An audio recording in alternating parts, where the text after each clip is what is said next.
who executes some sort of cover-up or effort to tamp things down for 3 days? So the whole thing defies logic, and the fact that this keeps on getting churned out, frankly, has a lot to do with political motivations. Welcome back to Opinion Journal. I'm Mary Kissel. That's President Obama asking a very good question. Who executes a cover-up for 3 days? And why is the president not concerned that we still haven't found who killed 4 Americans in a terrorist attack on 9/11 in 2012? Foundation for the Defense of Democracies scholar Michael Ledeen, a former state official himself, joins me now from Washington. Michael, the president says nothing to see here, move along. Do you agree? Well, no.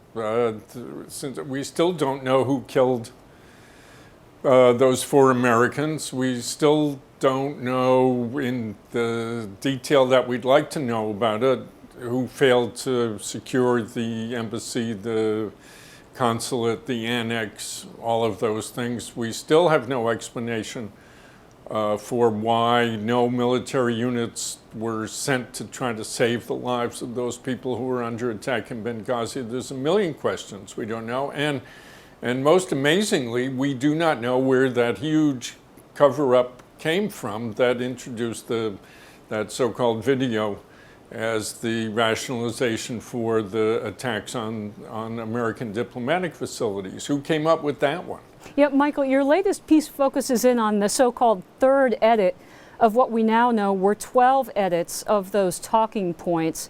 I assume that's the edit where the video story was introduced. What can you tell us as a former official how that process works and how unusual or not it was to have such a switch in focus on those talking points? Well, it's not unusual. Those memos are internal memos where everybody is working on what is going to be released to the public. In other words, how are they going to try to protect themselves in the light of events that have just taken place that are clearly bad for them?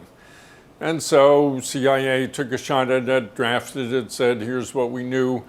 And the reason why the third edit is crucial is because between versions 2 and 3, the language changes from talking about attacks in Benghazi to demonstrations. And they still stick with this hilarious language, demonstrations or attacks that were spontaneously inspired by what had happened in Cairo, when it's obvious that everybody knew from the first minute what was going on, that it was an organized terrorist attack. Demonstrators don't show up with RPGs and mortars. Now, Michael, the Democrats the emerging line from the left is, the president said there's no there. If you watch Meet the Press with David Gregory, he says, well, this is just interagency negotiation, it's normal. Can you explain to our viewers why we do care so much about why these changes were made, why it's not just about talking points? Well, it's not. It's about talking points, but memos in modern bureaucracy are written in order to be leaked. So everybody working on these things is writing something that they fully expect and really want to end up on the front page of the Wall Street Journal.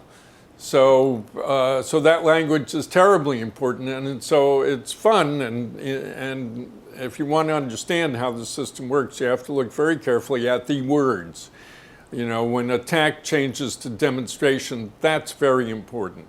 And that's spontaneously inspired, that's very important. And then if you look at how the various agencies are trying to cover themselves, you can see, for example, CIA says, look, we've been talking about these extremists running around Libya for months, and we've issued various pieces about it. Well, and it's hilarious. It's foggy language. It's a cover-up. It is hilarious. But more seriously, why isn't the president outraged that 4 Americans who died in a terrorist attack, that we still don't know who those people are and why it happened? Foundation for Defense of Democracies scholar Michael Ledeen.